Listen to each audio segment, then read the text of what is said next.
Say you go to book a seat at the World Cup final. You already know it won't be cheap. It's the biggest game on earth. But you would never guess this. That seat was promised in the official host bid at $1,550. Today, you'd pay around $11,000, 7 times the promise. And the strangest part? It's completely legal. And the weirdest part? That price was never fixed. Refresh the page, and it's moved, climbing by the minute as more people click. For the first time at a World Cup, your ticket is priced like an airline seat. So how does a $1,500 promise become $11,000? And how on earth is that even allowed? We'll follow one ticket from $60 to $11,000 and see the trick that did it. Then the real fight. 2 governments are now investigating FIFA, and its prized experiment may already be backfiring. Start at a quiet group game, about $60, but for the final, the board kept climbing, from near $6,000 to almost $11,000. The most expensive World Cup tickets in history, about 4 times the last final in Qatar. Same seat. The only thing that changed was when you clicked. So why build a price to chase you like that? Because dynamic pricing has one goal. Charge each fan the absolute most they'll personally pay. The superfan who'll pay anything? Charge more. The person beside them who paid a fifth? That's not a glitch, it's the whole design. Economists call it price discrimination. And it leads somewhere absurd, starting with the cheap ticket FIFA loves to mention. Quick fact. That $60 ticket FIFA keeps mentioning is real, but it's a unicorn. A handful of seats, at the smallest games, gone in minutes. For almost everyone, $60 was never on the table. So where did the prices actually go? Well, as the demand data rolled in, prices climbed on roughly 90 of the 104 matches. Not a few marquee games, almost the entire tournament. And if you thought you'd just resell and dodge it, they thought of that too. Can't go? Resell it. But FIFA takes a cut of that too.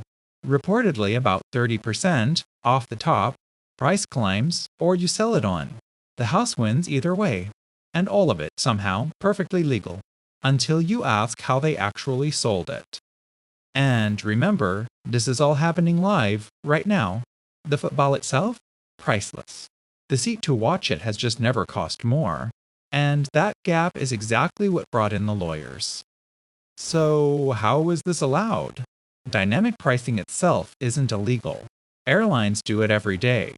But in May, the Attorneys General of New Jersey and New York subpoenaed FIFA, not just over the prices, over fake scarcity, staggered sales that manufactured demand, and fans misled about where they'd even sit. FIFA's answer? Its president called the prices simple market rates. Cheaper seats, he argued, would only feed scalpers, and the money funds football worldwide. The system, they say, is working exactly as designed, which is precisely what worries people. But here's the twist FIFA didn't plan for. As fans balked at the prices, demand actually cooled.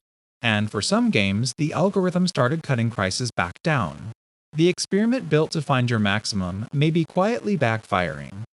Which raises a bigger question, one that goes far beyond football. Because the exact same engine now sets the price of your flights, your concert tickets, your ride home on a busy night, even some supermarket shelves. The World Cup didn't invent it, it just put it on the biggest stage on Earth, which leaves one quietly radical idea about every ticket you'll ever buy. For most of history, a ticket had a price printed on it, a face value, the same for everyone. Dynamic pricing quietly erases that. Soon, there's no the price. There's only the price for you right now.